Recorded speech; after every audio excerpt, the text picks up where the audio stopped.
There is an abundance of weird and wonderful life forms that exist inside the oceans. Because of its vast surface area, there might be a possibility that many life forms are yet to be discovered. This calm ocean seems to be promising all the favorable conditions to the lives it has harbored. But this is not the case every time. It poses danger for almost all organisms to assert themselves. Everyone is equipped with all kinds of tricks to survive.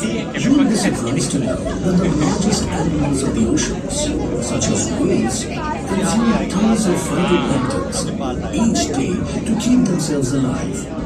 These phytoplanktons form the base of every food chain the ocean has. Other organisms that make up the biodiversity of the oceans are large fishes such as tuna, swordfish, and sharks. Small fishes such as stonefish,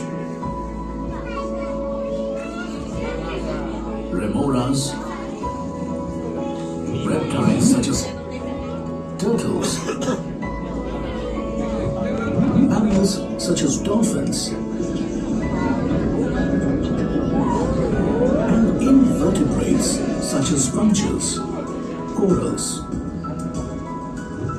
jellyfish, starfish, sea fans,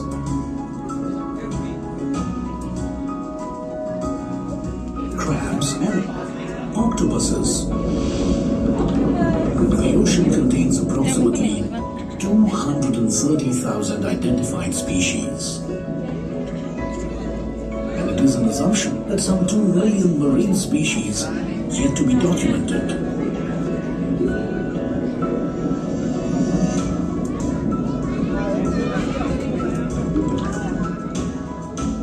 That stone move?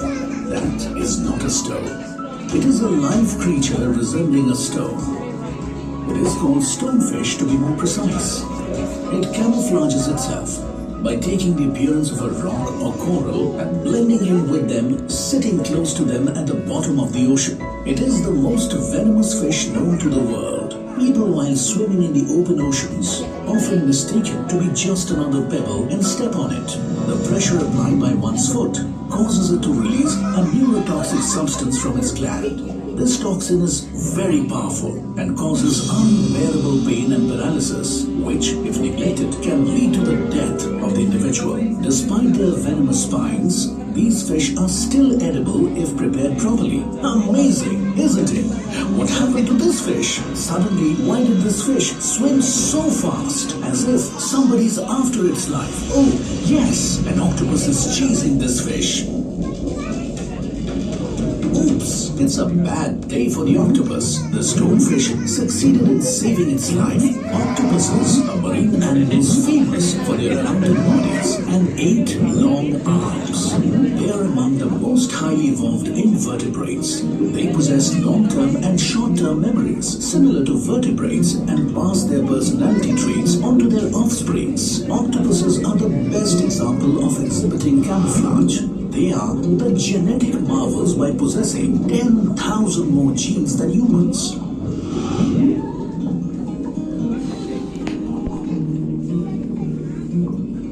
Hey, see this turtle? Did you find any resemblance between its mouth and the hawk's beak?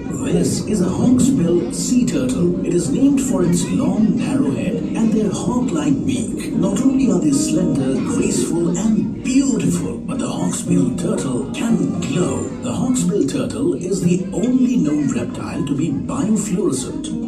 They can glow yellow, pink, orange, red, green, or purple.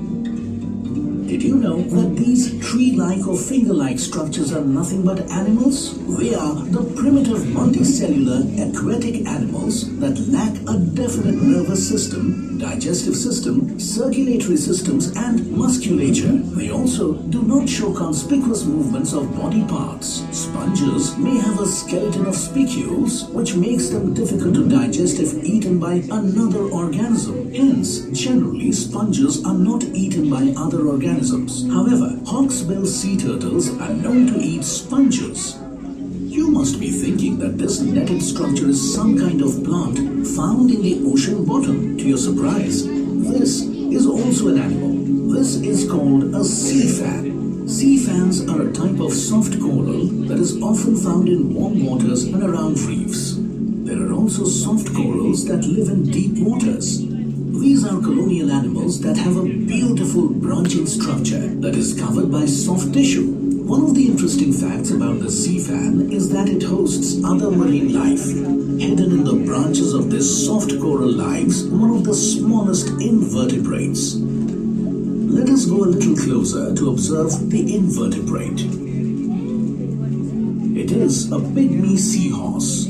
Its size is about 3/4 of an inch. The small size of the pygmy seahorse makes it very hard for them to live alone. They attach to a host, such as soft corals, to survive. This is how they can survive since they can't swim well and they are too small to handle the water currents without an anchor. The underwater ecosystem has many interesting examples of interaction between different organisms. One such example is the shark and remora association.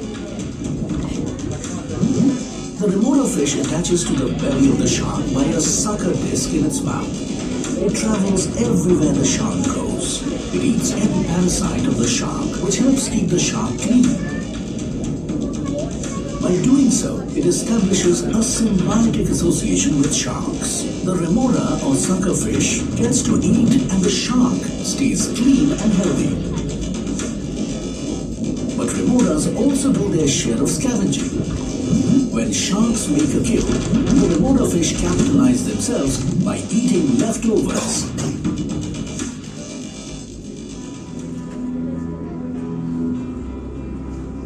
Did you know that some small fish offer cleaning services to other fish? A small blue streak cleaner wrasse offers a cleaning service to other reef fish by eating the surface parasites that live on the client's skin. This mutual association appears very harmonious, but it is not. This mutual association possesses a wonderful model system for exploring how conflicts of interest are resolved.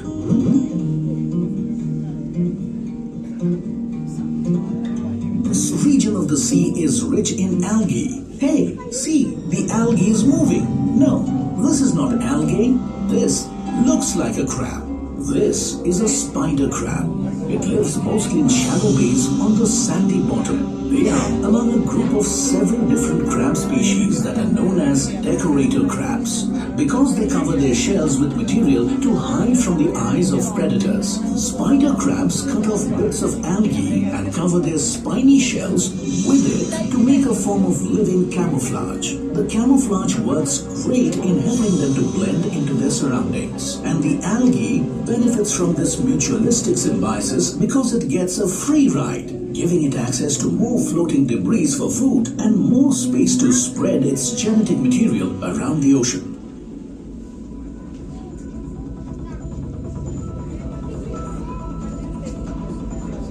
This underwater life supports the livelihood of more than 3 billion people across the world. Adding to your surprise, the market value of this less explored world of marine and coastal resources and related industries is estimated at $3 trillion per year, about 5% of global GDP. Over the course of thousands of years, each animal in its own way is brought about in natural selection amongst its prey. It has enabled its species to reproduce on its best evidence to survive, evolve, adapt, and become stronger. In the ocean as on land, failure to adapt leads to extinction.